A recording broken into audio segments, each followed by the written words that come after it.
Welcome to the Screenplay Lab. I'm your host, Jeff Barker. I'm a screenwriter, and this is a podcast where we study and appreciate the standalone beauty of the screenplay as an independent literary piece, not just a blueprint for the film. We take one screenplay, we break it down, we deconstruct it, we find out what we love about it, what's unique, and most of all, what we can learn from it. And this week, our screenplay is Challengers by Justin Kuritzkis.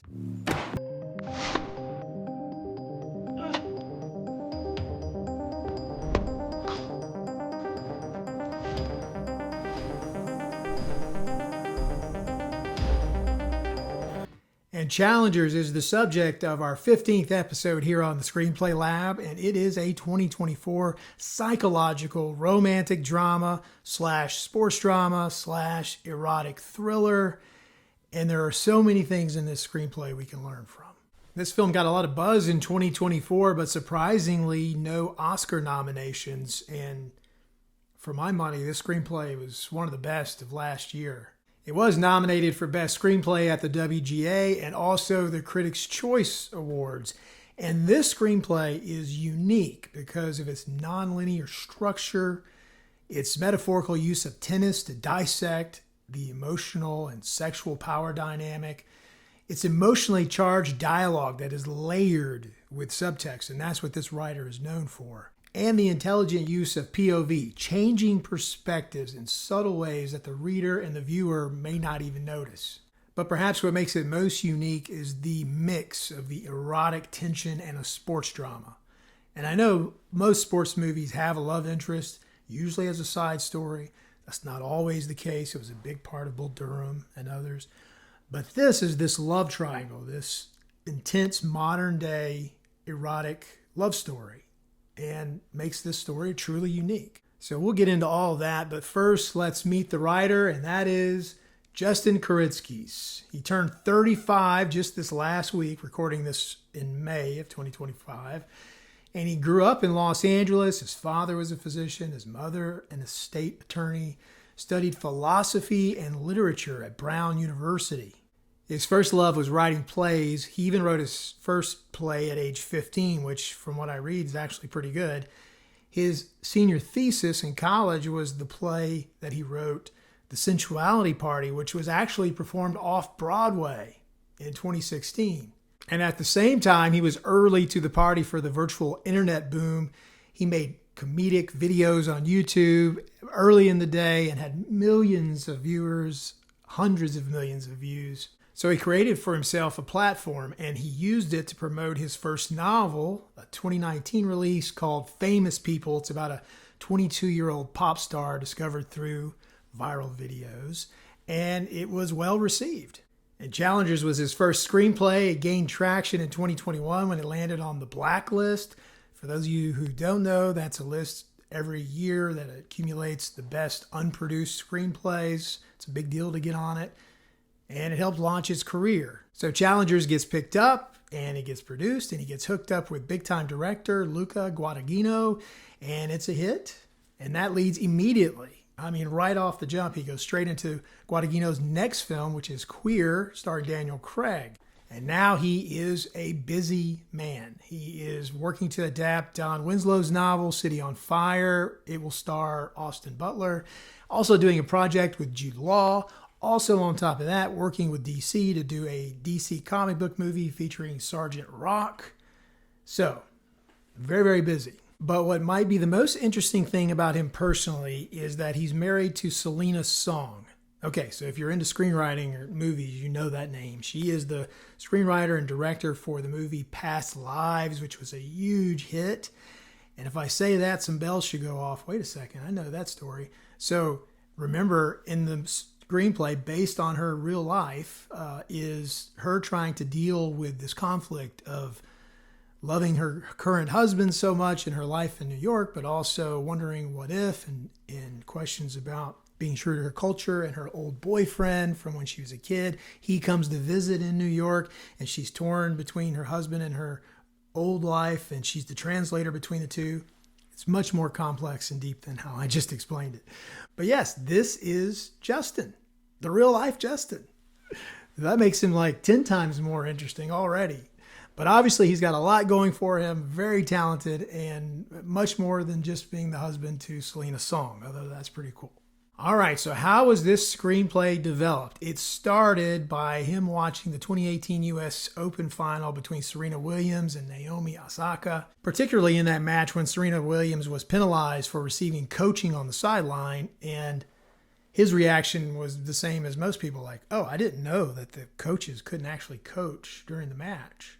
And this got him thinking about how isolating that must be and the psychological dynamics of tennis and needing to discuss something with someone, but you can't. And it started planting these seeds of ideas about how you could mix that with real world drama and having something you needed to talk about, but you couldn't, or you were avoiding.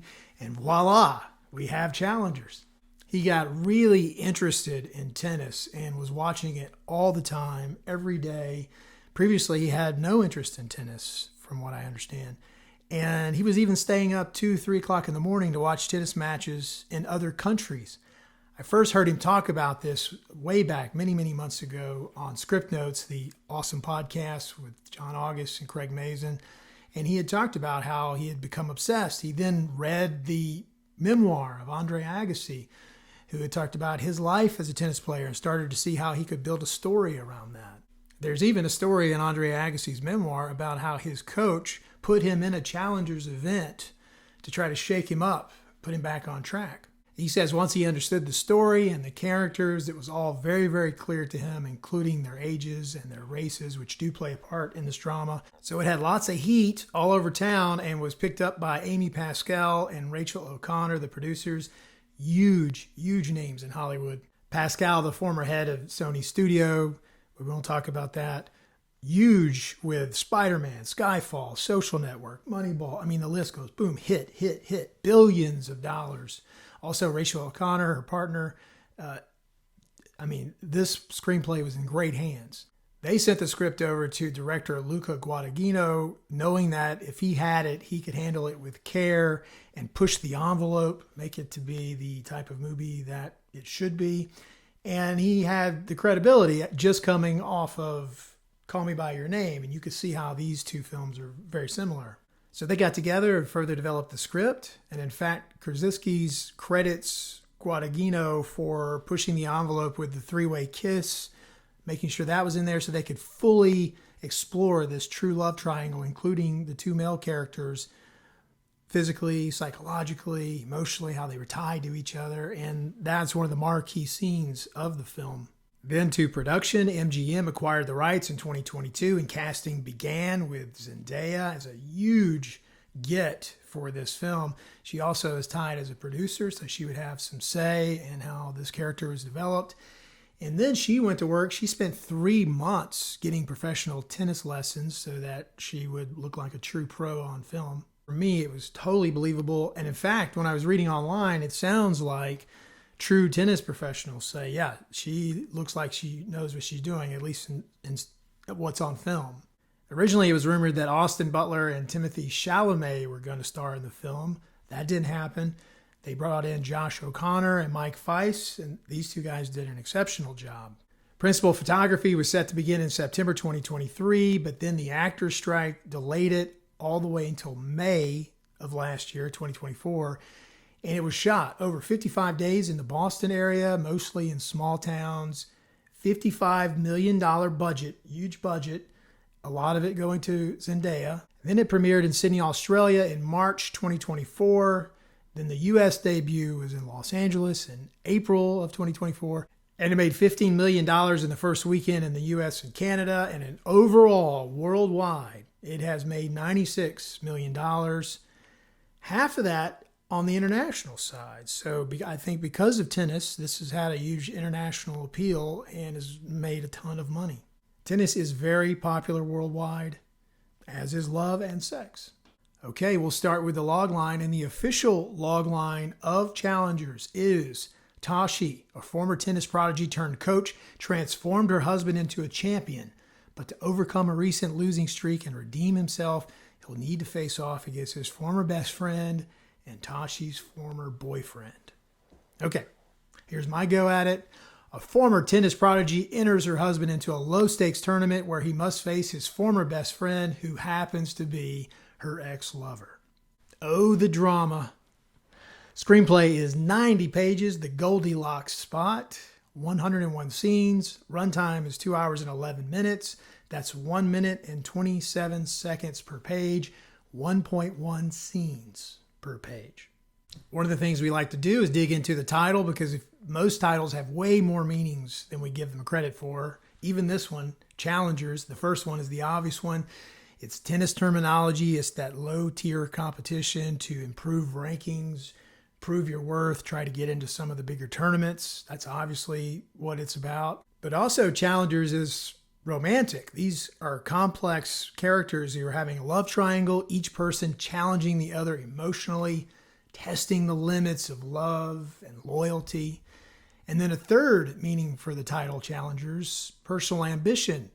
All three characters are challenging each other in life, competing for identity and worth in their own eyes and in each other's eyes. They are tied together.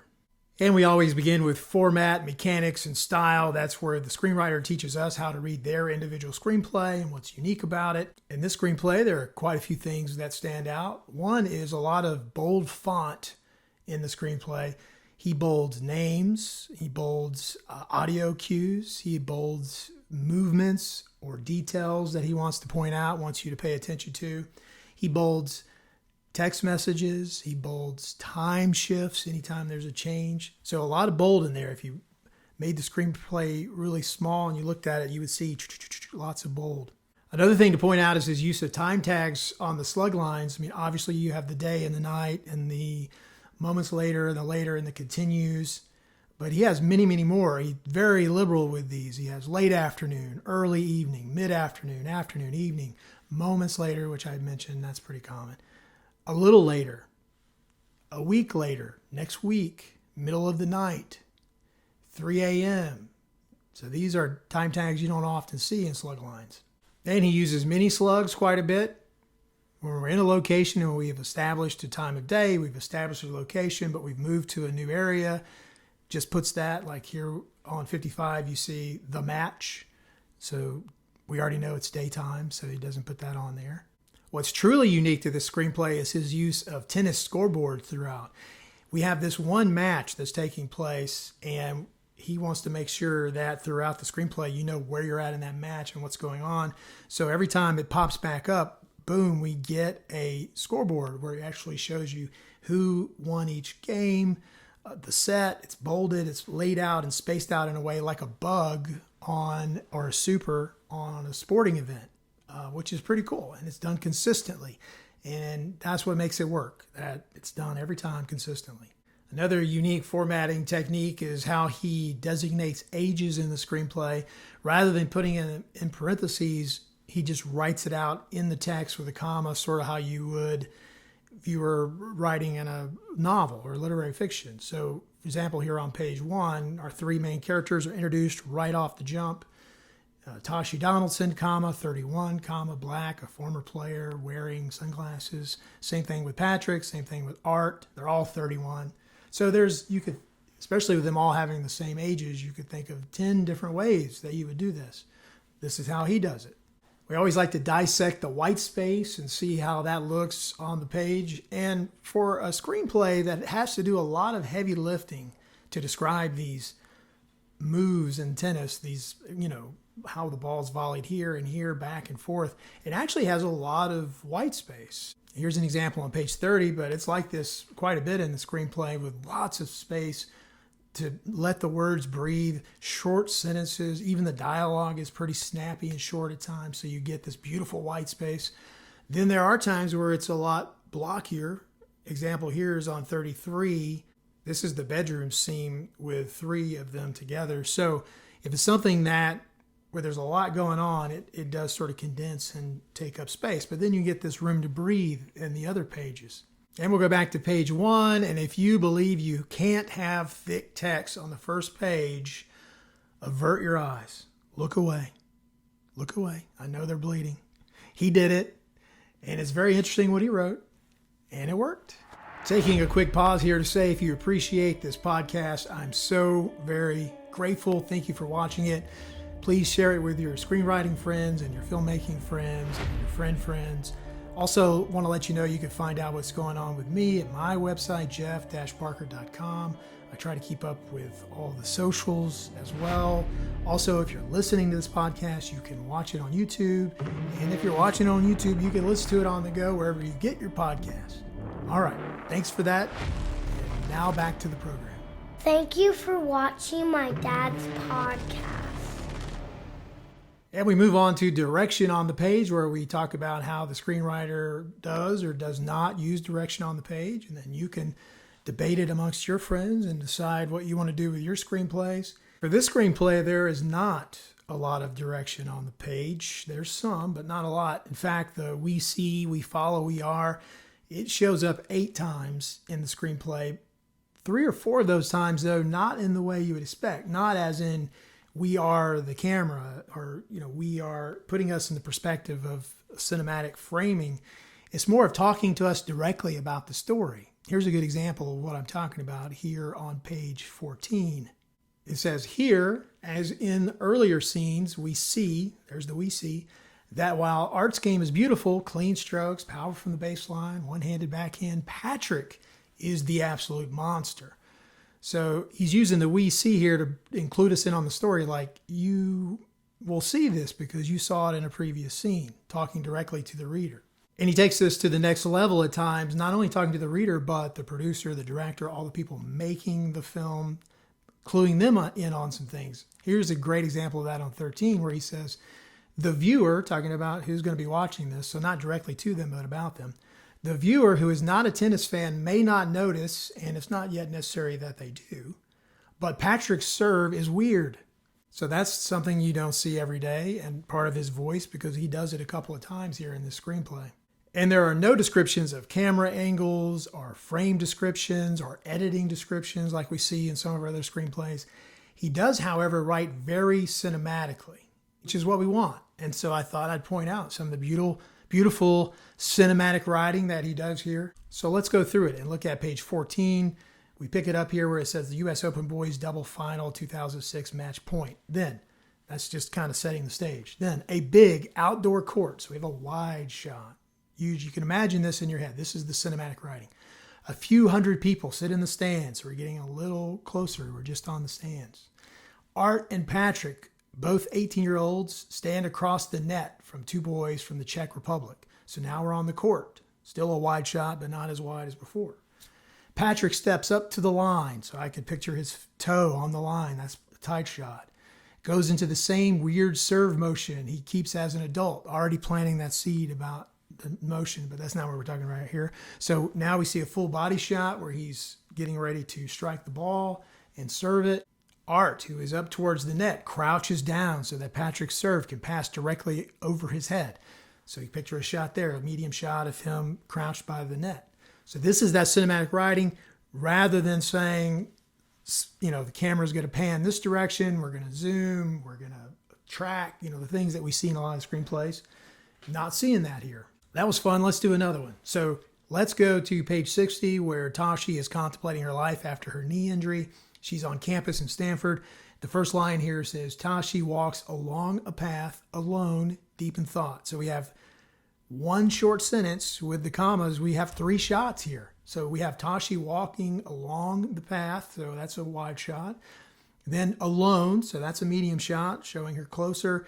Deep in thought, that to me is a tight shot on her face. Now again, a director can, director of photography and the director, they can work all this out. But I'm just showing that there is always direction on the page. And there's just different ways to do it. She sits underneath the tree and looks down at her knee sleeve. So you can see there, she's under the tree. She's her shot of her face looking down, tight shot of her knee. Suddenly she starts taking off her shoe and sliding the knee sleeve off. So this is probably a tight shot, medium shot to the slide off. And she looks at her naked knee, still badly scarred. So the scar is going to be a super tight shot. And she takes it in for a long moment. So now we have this face reaction shot showing her thinking, contemplating, and it goes on and on. So just wanted to point that. Normally we would put this in the section of the writing, but because there isn't any direction on the page as far as camera directions, I put it in here to show, yeah, there's always direction on the page. I guess why it stands out to me is because in the other 14 screenplays that we have broken down over the last couple of months, there is so much direction as far as pans and tilts and zooms and, telling the camera where to be and how to take in the shot, that you would expect of all those movies that this one would be the one to have so much of it because of following the tennis ball and the grandiose aspect of sport and gamesmanship and choreographing where they are on the court. But he just does it with words, and it's beautiful.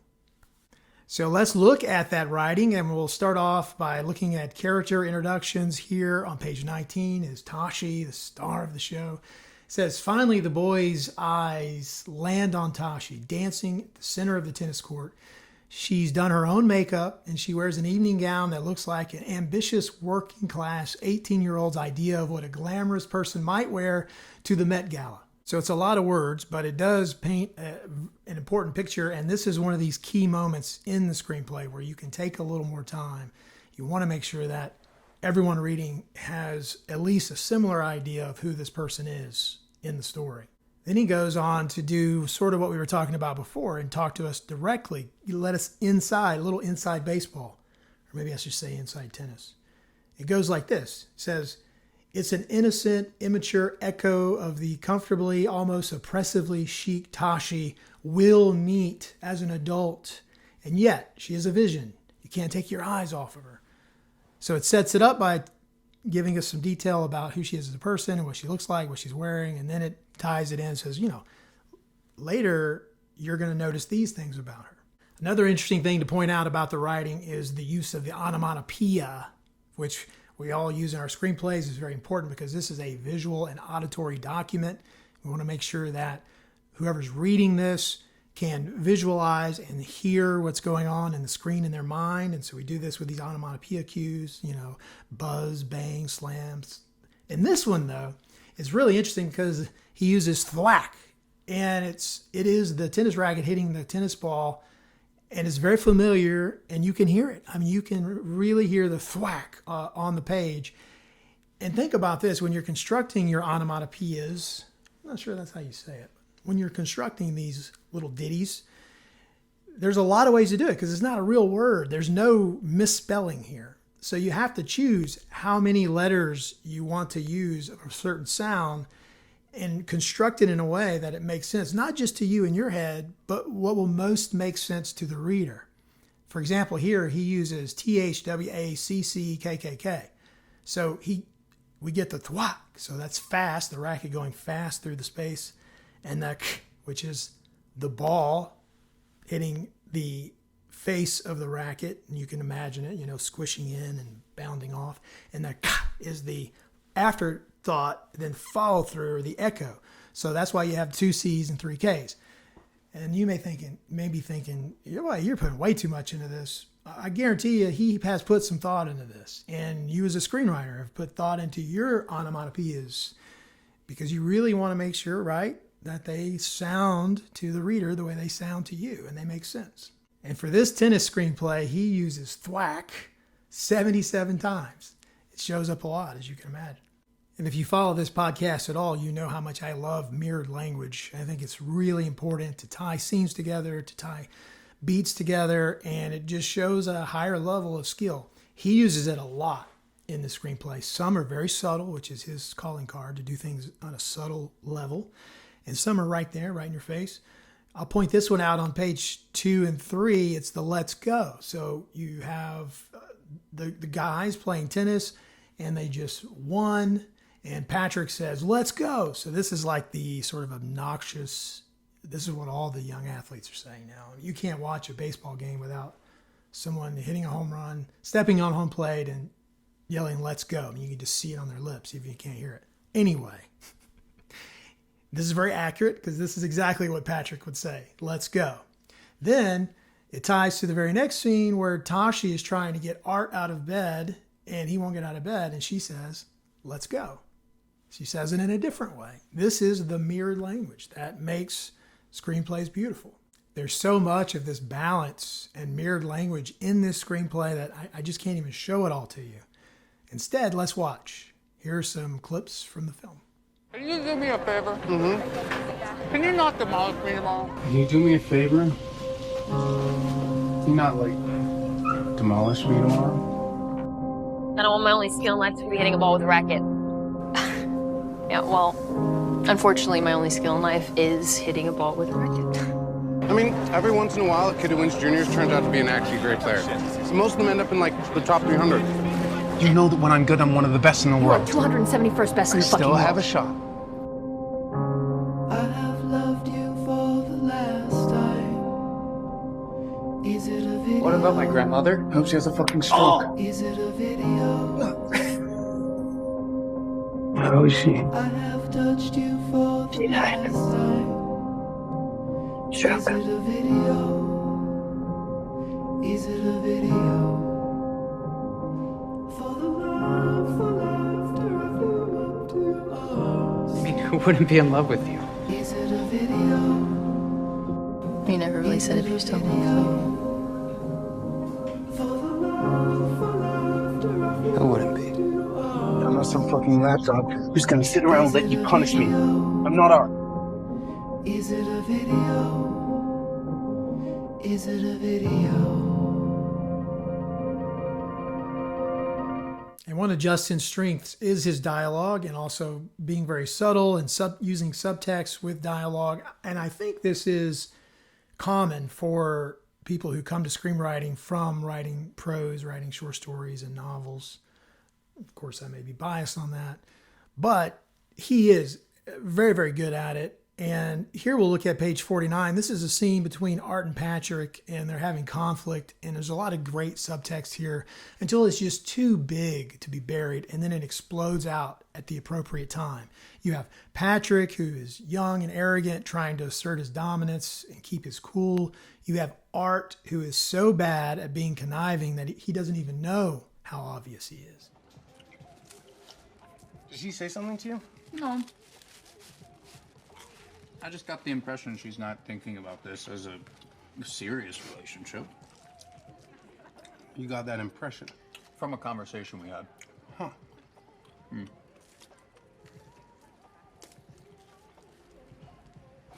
Fucking snake. Honestly, I'm proud of you.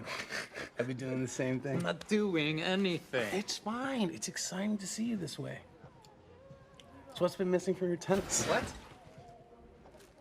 It's nice to see you lit up about something. Even if that something is my girlfriend. Oh, that's what the two of you are calling each other now. Oh. You know, this just makes it harder for me, right? I'm sitting here pining I for would her. never do anything to I get know. in the way of you I and your know. girlfriend. It's not your style. You're playing percentage tennis, waiting for me to fuck up. And I believe one of the things that makes this screenplay really work is the non-linear storytelling. So a lot of people will tell you not to do this.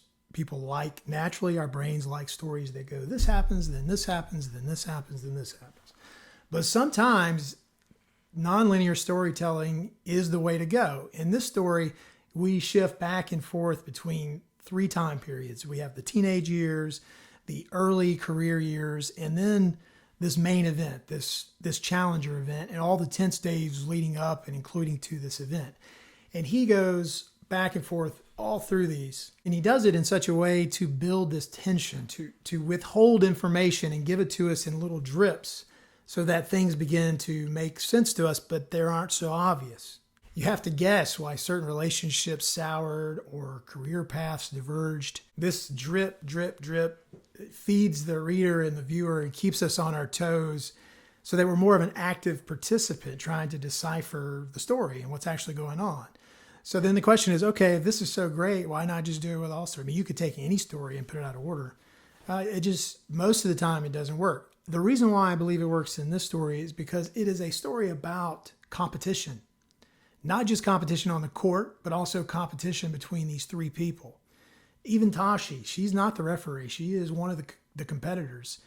And she wants to have her place in the world as far as being someone who's recognized, being someone who is known for doing something important. And just as a tennis match unfolds point by counterpoint and has periods of shifting momentum where one person is leading for a while, then the other person's leading for a while, you feel like there's no way this guy or girl's coming back. And then it flips and okay, there's no way the other person's coming back. Especially in tennis, you get this. Just like that, the story is given to us in these snippets where one person has an advantage, then the other person has an advantage. He also does this by pretty equally spreading the POV. Each of the three characters carries a large share of the spotlight of what's going on with them in that scene. In every scene, you have to decide, who is this scene about? Who's going to carry this scene? And when you have three people in this triangle, he does a great job of doing that. What separates this from a traditional sports movie is that the internal conflict is more important than the external conflict. And again, this is in generalities. There are lots of sports movies that aren't this way. But the normal sports movie, you have a person or a team of people where something bad has happened. They have problems they have to solve, things they have to get over. Their character has to develop in such a way that they can accept something or handle something or beat something. And at the end, they win or lose. But that is the outcome of the, yes, what happened internally, but also the external event. This is all about the internal. This is, and also it's more complicated because it's three people rather than a generic team, which is seen as one person, or two people, which is the common story arc. But if you like this and you want to read more of it and explore perhaps how it could apply to your writing, I would recommend the next one to read would be Eternal Sunshine of the Spotless Mind. That's about relationship where you get it not in order. And each fragment that you get helps explain the greater story and why we're in the situation we're in. We'll look at a couple of narrative elements here. We'll start with symbolism. And of course, the tennis court is the emotional warfare, the battlefield, who's in control, who's reacting, who's leading, who's chasing. And then Tashi's injury is actually symbolism. If you think about it, it's this unfulfilled potential, the loss of her autonomy. She seeks to regain control of something or by overmanaging everything in her life because she's lost control of the thing that she wanted so badly, something most people can relate to. And then the love triangle itself is also symbolism, even though it's the driver of the story. You have this dependency, this rivalry. You have this identity. It's all tied together. This isn't a romantic entanglement. No one can escape the impact that they all have on each other in the past, in the present, and the future. They're all intertwined. I would describe the tone as seductive. The film oozes sensuality in both its visual style and its character interactions, but also on the page, it oozes seductively. And the love triangle between Tashi, Art, and Patrick is charged with this tension, this flirtation, power play. It's tense and psychological. Beneath the surface of this glamour and athleticism is a constant undercurrent of manipulation and rivalry and jealousy. In that way, it sort of is like a thriller because these three characters are trying to outmaneuver each other and you're trying to figure out who's ahead, who has the point, who's serving, who's returning. And the third tone, and maybe the most important one, is melancholy because despite the energy and the style, the screenplay is ultimately about losing. It's about longing and regret and the passage of time, all of these painful things. I'm a fan. I think Justin Kariskis is a very good screenwriter, and we're going to be seeing a lot of his screenplays in the years to come. And here are how his words on the page look on the screen.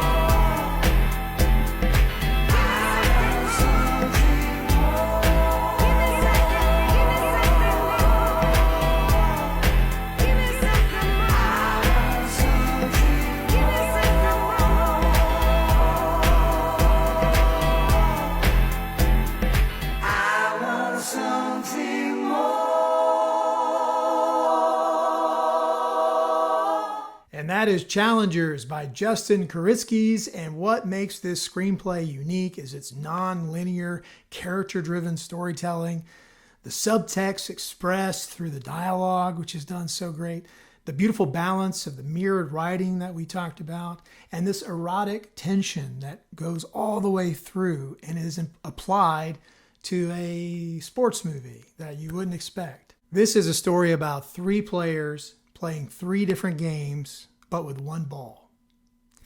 The real challenge, though, is mistaking this for a sports movie and taking your parents to go see it. Thank you for watching episode 15 of the Screenplay Lab. Please like, comment, subscribe, all that stuff. Also, you can find me on my website, jeff-parker.com, also on all the social media. But most of all, thank you for being here, and I'll see you next time right here on the Screenplay Lab. Thank you for watching my dad's podcast.